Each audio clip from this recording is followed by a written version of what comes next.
What's good, ladies and gentlemen? Welcome back to another part of What If Deku Was All for One Son. Yep, today we're back with part 4, and seeing as you guys actually ended up smashing the like button, I decided that I would come in with a little bit of heat for this one. This is going to pretty much, maybe, I'm really not too sure, going to be tying up all the loose ends. So if you guys are ready for that, then definitely make sure to smash the like button on this part, and consider leaving a like on the movie once it drops. That said, enjoy. Hey Ross, sauce it up.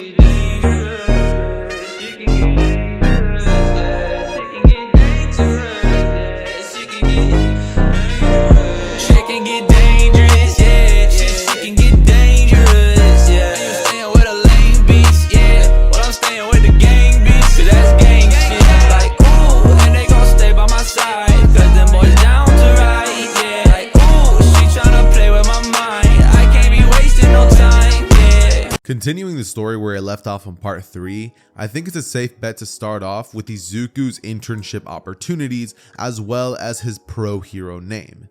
Now when it comes to Izuku's name, I think that I'm going to actually be leaving that up to you guys, and whoever gives me the best name in the comment down below, I'm gonna pin you, and that's gonna be the name that Izuku gets for this series. Come up with something interesting, and keep in mind that Izuku has All for One.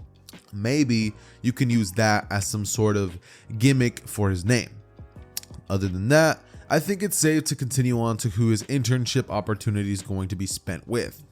And because Izuku himself isn't exactly going to be doing too much during the internship opportunity, it really isn't going to be mattering too much. So I am going to be saying that he does get one internship opportunity from Aizawa.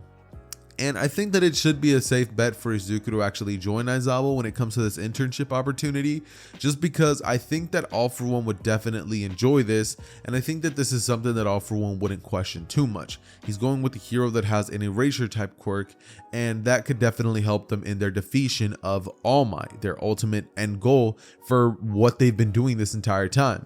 And that's pretty much just what we're going to be talking about when it comes to Izuku and what he does when it comes to the internship.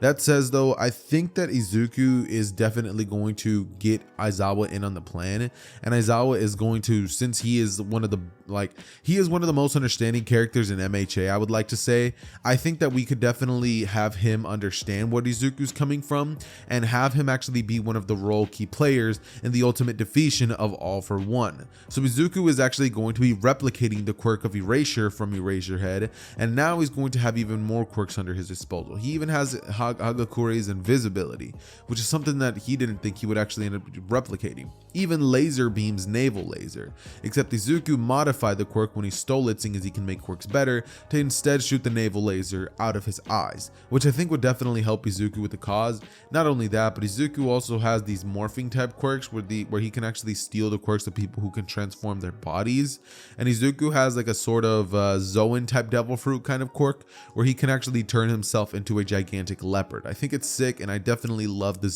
C0 characters from One Piece, so I decided to give him that one very, very quick ability, which I think would actually be a very, very dope bonus to him.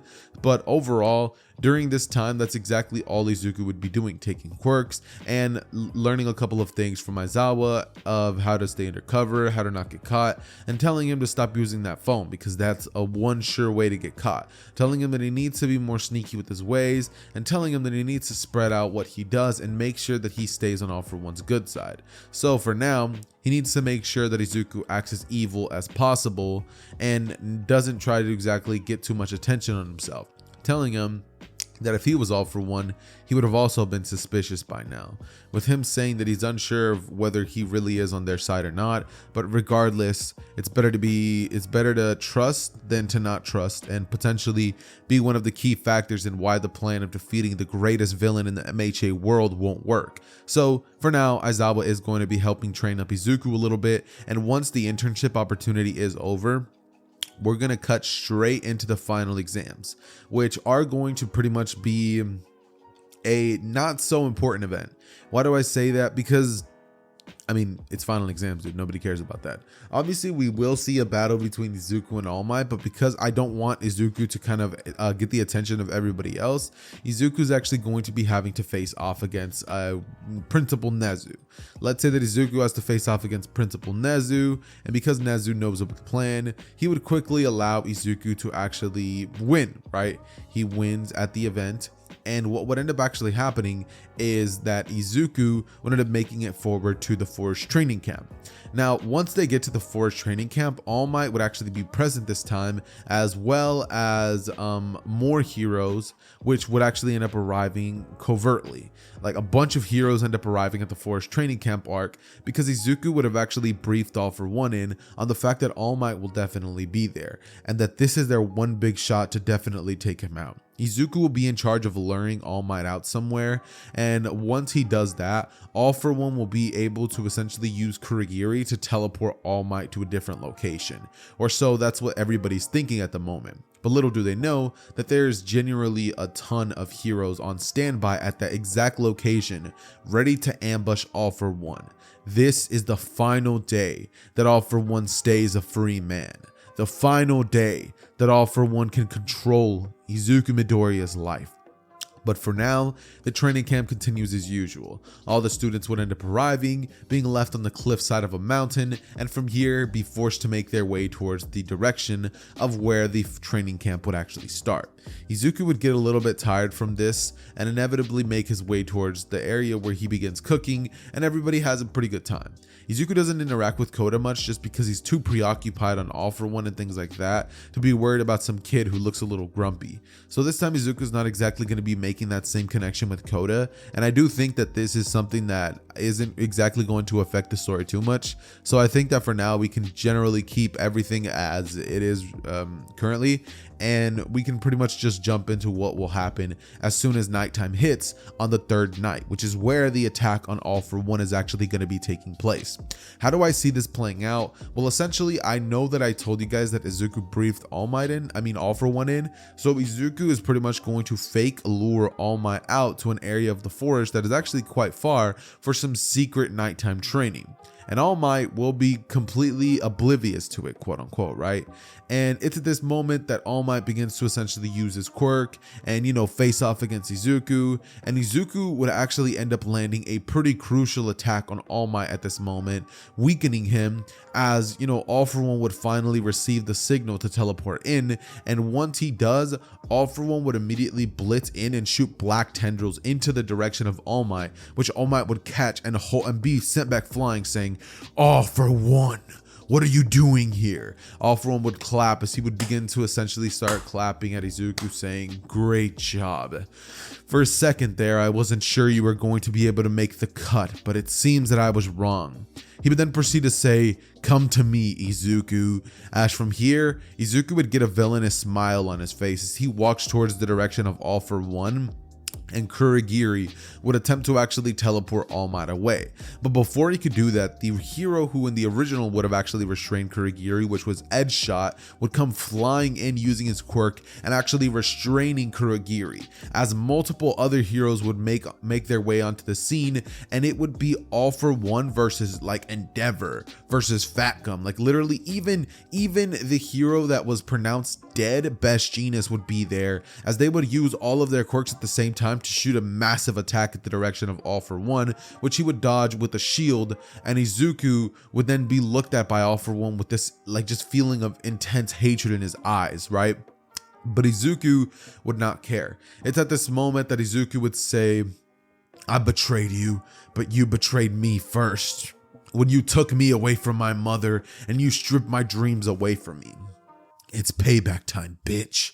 As from here, Izuku proceeds to jump back, and using Eraserhead's quirk would erase the quirks of All for One, as All for One would be left there a defenseless normal man, and All Might would come in to blitz and land a thunderous blow on All for One, which would knock him out completely, as All for One and Kurogiri would immediately be taken into the Tartarus prisons, and all of the rest of the members of the League of Villain organization would be captured, all of them, including Dabi, Twice, Spinner, Toga, every single main key player. So the only person that we have left now is Shigaraki, who without All For One's guidance is not exactly going to be making it too far. I don't think that he would even be able to successfully even do a jailbreak mission, so I don't even think that he's worthwhile of considering with this plan.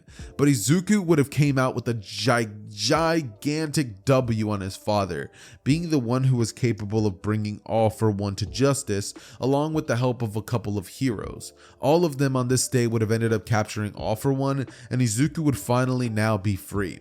All Might would tell Izuku that he's proud of him, and Izuku would say that he couldn't have done it without the help of all of them, thanking Beshinus for his efforts in his fake death. And from here, everybody would essentially go and begin cleanup, as the Forest Training Camp arc would be canceled due to the fact that they have to do a little bit of investigation on all the villains that they caught, and the area is overall just not safe. Eventually, the plan would come out to the media on why Beshinus faked his death, and everybody would understand, realizing the threat of All For One. Following this, we would end up having Izuku come out to the media and his true quirk, as Bakugo would now finally be allowed to use his explosion quirk in all of the rest of the school activities, with all of the other students asking if it was a bit cruel if Izuku stole his quirk. But Bakugo from here would clear the air out and be like, no, he didn't steal it from me. When we were kids, Izuku didn't know how to control this quirk, and he ended up accidentally taking my quirk away. I don't consider it theft if Izuku wasn't sure of what he was doing, so I think that it's fair that we all should forgive him for that. Plus, he did bring in one of the craziest villains of all time to justice, so I think that for now, I'll just let it slide. And following this, Izuku would smile at Bakugo as he would say, "Thanks, Kachan." And from here, everybody would just return back to normal school stuff, with the first thing that they go back to pretty much being the provisional license the provisional license camp arc, right, where all of them go and get their licenses. And it would just be a very, very wholesome arc where Bakugo would finally be able to use his explosions, and because he doesn't have the same cocky personality due to the fact that he wasn't cocky this time around, he would actually not be rude to the people and end up passing. When it comes to Todoroki and Inasa, I think that Todoroki would still fail due to the fact that he does have some unattended issues within himself and Inasa that he just needs to take care of. So he would end up having to go back to the course where he has to try to, kind of make a good case on why he even should deserve one. And Inasa would as well, along with everybody who would have failed in the original, meaning Kami. But regardless of that, from here we end up jumping into the arc where we actually get to meet Mirio, right? And this time around, Mirio would actually end up telling Izuku that, he's actually pretty impressed with what Izuku did and how much he actually helped in the ultimate defeation of All For One, saying that had it not been for him, they might have had another crazy villain running amok, and that Izuku should already be a pro hero, that Izuku's actions are more than many pro heroes could have done in their entire careers, that Izuku is, a pro hero in his eyes. Mirio would say that to Izuku, but from here he would go on to pretty much challenge the entire classroom to a fight in which he would destroy and dismantle each one of them, kind of showing that he is just way more powerful than them due to the fact that he has experience and the fact that he has more gusto and he has just learned different fighting styles to cope with his quirk, right? But because of this, we would end up jumping into Mirio versus the Clash, right? And I do, generally speaking, think that Mirio would overpower everybody except for Izuku, because once Mirio comes in to try to actually attack him, Izuku, using one of his many multiple quirks, would tap into the invisibility factor, and from here would go on to copy one of the characters who can actually make clones, making a clone of himself as Mirio attacks it, and Izuku would have full reign to use All For One in a short burst, and one for all in a short burst, and land a thunderous blow to the gut of Mirio, as Mirio would fall down onto his knees, phasing back into the ground, and Izuku would wait for Mirio to come back out. However, using one of his danger sensing quirks that he would have ended up actually taking during the time where he spent with All For One, would end up easily being able to dodge the attack, and therefore shooting a laser beam at Mirio, which would nearly decapitate the dude. But Izuku would actually miss on purpose, and Mirio would have a sort of kind of like a, how do I explain this? He wouldn't have like a bright smile, but he would have kind of like a, oh wow, like that was that was close smile, you know what I mean? And Izuku from here would be told that he is most definitely the winner. Following this, Izuku would actually be given the opportunity to take the internship opportunity with Sir Night-Eye, and Izuku would actually accept. He thinks that it's a great idea to go intern with the man who actually worked side by side with All Might. He would love to work side by side with All Might, but because he doesn't have, the ability of healing him, and All Might still has his time, he won't exactly be learning too much other than punches and kicks. So for now, he's going to be interning with Sir Night-Eye, and the situation between Mirio and Izuku that we would have gotten in the original, with Sir Night-Eye thinking that Izuku isn't worthy, would actually not happen. Because if anybody's worthy of the quirk, it would be Izuku, the son of All for One. Somebody who has the quirk of All for One and One for All. Izuku once for all would have broken the cycle of hatred between both of those quirks and would have finally brought them back together once and for all for something good. This time, not for a huge battle that would span from generation to generation to generation and from user to user, but finally now be put to rest and have this strange rivalry that the both of them have had this whole time finally come to an end. This is the finale of What If Deku was All for One's son. But before we get into that, we have to handle the one last mini boss, which is Overhaul.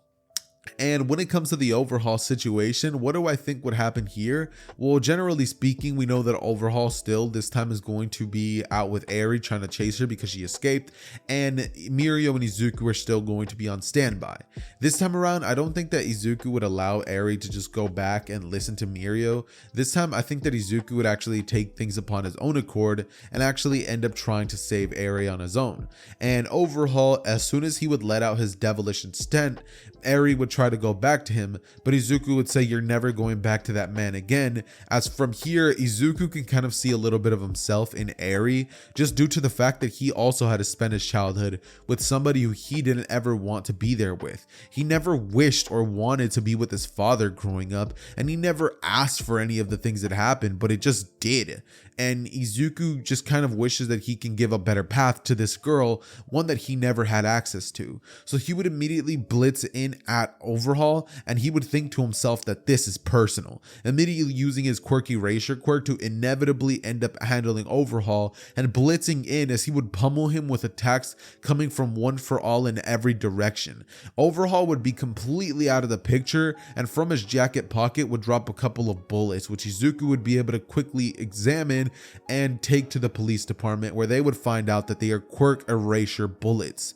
Izuku from here would find out what he was using Eri for, and it would disgust him to the bottom of his heart. It would just be horrible. How could you do that to such a little girl who hasn't even had time to live her life yet? She didn't willingly offer herself to have this stuff done to her, and every time that Overhaul tried to use her quirk, he had to literally dismantle and break her. That's a fate worse than death. And that's something that Izuku could never possibly imagine on himself or anybody whatsoever. Izuku would have a genuine disdain for Overhaul, and he would actually plead that Overhaul could actually get the death penalty, as well as pleading for his father to have the same, and having his mother actually reunite with Izuku. Because now that All for One is out of the picture and wouldn't be able to control the strings, Izuku would end up using the abilities of the Japan police force to actually locate his mother and bring her back to Japan. Once she would find out this news, tears would begin coming from her eyes rapidly as she would hug her Izuku, and they would reunite once again for the first time in who knows how many years. But Izuku would end up having the best day of his life, being able to see his mother once more, being able to just be in her presence and have the gift of his mom being around and have, a great day with everybody in general. This would pretty much end up leading Izuku to having a little bit more of a happier ending than we usually get in these what ifs, and Izuku would actually end up having a sort of happily ever after scenario where he would go on to become the #1 hero for years to come. And due to the fact that he would have a aging quirk, that would mean that Izuku has the capability of staying young for a long time, not forever, but something quite similar to what All for One has, where Izuku doesn't age rapidly and he would be able to remain on top for years and years to come. Izuku ultimately would end up having a son, and this time around Izuku would do everything right, making sure that his son has everything and anything he needs to succeed in life, whether it's to become a hero, to become a doctor, anything. Like Izuku will make sure that his son gets anything that he ever wants. And so Izuku's son would finally step into the limelight years and years and years later, and that, ladies and gentlemen, would be the end to What If Deku was all for one son. I do hope you guys went on to enjoy this what if, seeing as it actually had a lot of work and thought put into it, and I would genuinely appreciate it if you guys would leave a like on the movie version of this, and if you guys are watching the movie of this, I'd appreciate it if you guys just slapped the like, seeing as it genuinely helps so much with YouTube's algorithm. You guys have no clue. And with the way that the algorithm hasn't been pushing me lately, it actually comes a long way. Like for Christ's sake, like the last time I ended up having a video that had like 2K likes on it, and the algorithm still didn't push it the way that it used to push my videos. Like, that's insane. But regardless though, tangent aside, I do love each and every single one of you guys. It has been your boy Xehther, and I am out. Peace.